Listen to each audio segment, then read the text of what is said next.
first time seeing it on the big screen. I've seen it in my computer screen, and I just got so much more out of it. But can you talk about some of the core ideas? Because I have an interpretation of I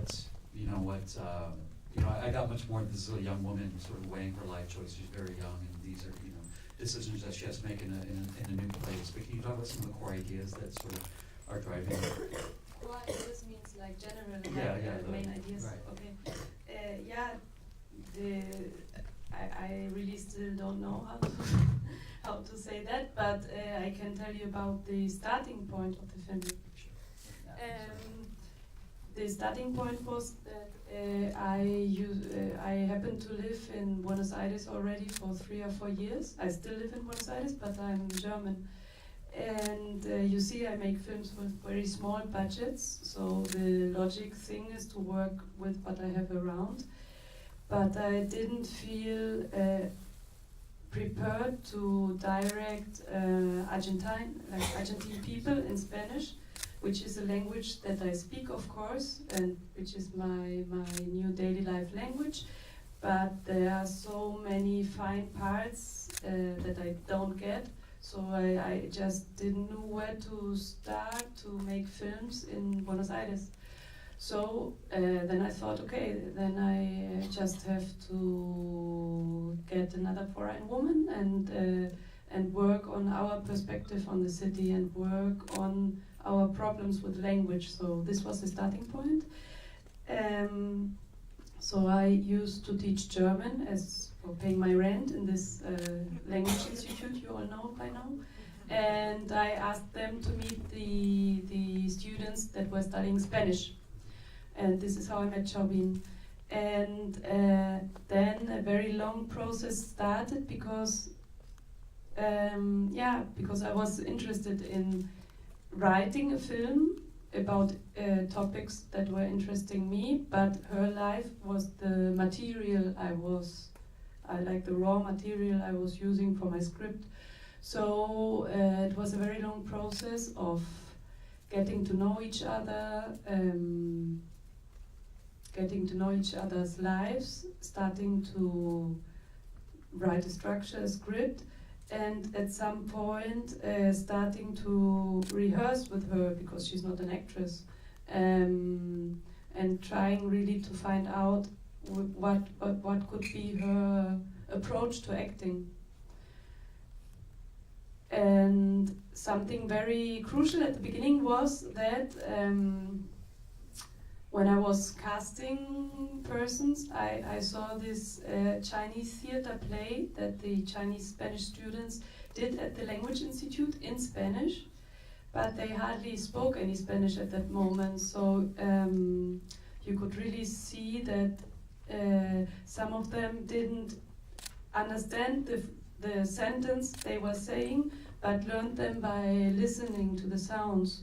So the play was basically someone going to the front of the stage, saying his or her text, going back and not making a lot of movement. So it was a very, in a way it was a very, like I thought it was like a kind of a ready-made Robert Bresson play because it was very minimal and abstract, but at the same time it was totally essential because the problem with speaking was organic and it was real. So the text was fiction, it didn't have anything to do with their lives, but the way they were representing it was all true. It was totally physical.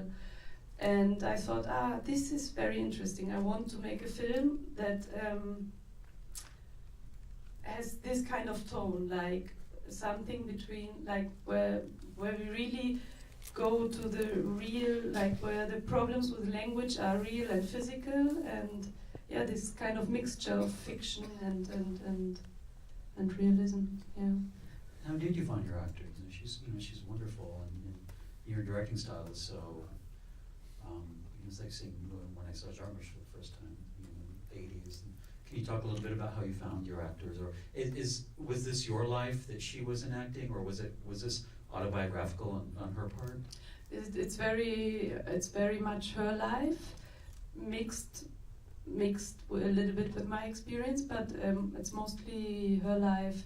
So yeah, I was interviewing these students from the Language Institute, and she had just arrived 3 months ago, so she couldn't tell me a lot of things, but from what I understood, she had this conflict with her parents because as a lot of young Chinese people in her age, it happened to her that her parents left her back to move to another place in order to work. So she spent her teenagehood alone, and then she arrived to Buenos Aires in the age of 17 when I met her, and she was very angry. So, and her parents stick to this very isolated part of the Chinese community, and she wanted something else. Like everything you saw in the film was her conflict in that moment, so that intrigued me.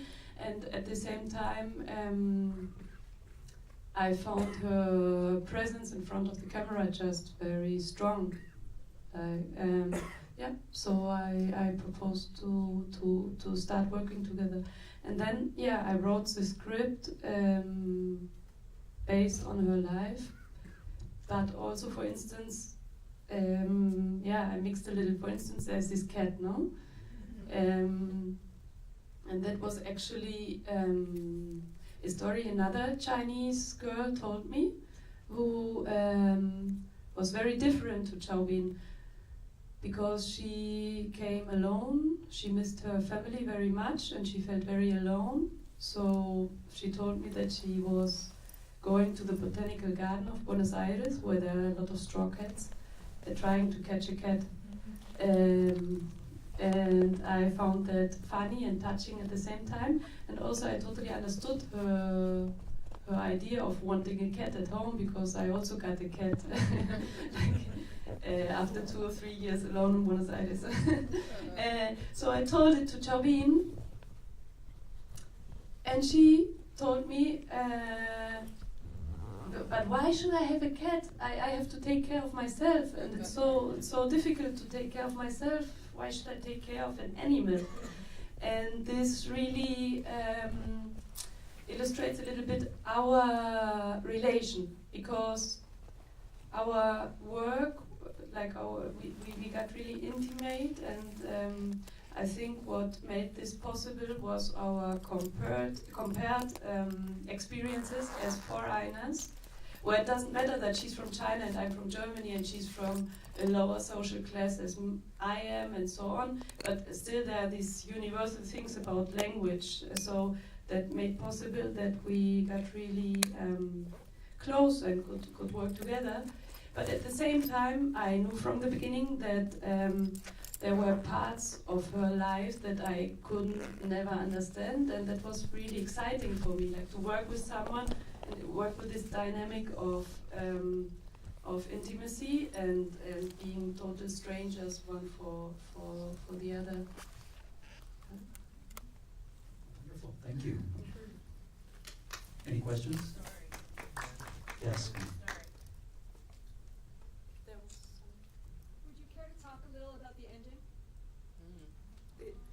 The cat or the different futures? The way you ended the film. Could you talk about that? Yeah, but you mean because trapping the cat in the box. yeah.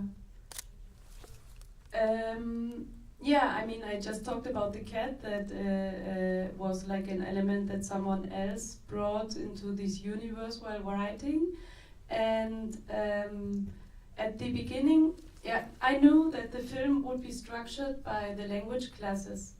And that at the beginning there was this interview or oral exam that would transport us to her past, and then that there would be very few dialogues, and that the film could only continue every like in relation to her learning something new in her classes, and that at the end they would practice this conditional tense, which is a more complicated tense, and which would allow her to start to project herself into the futures.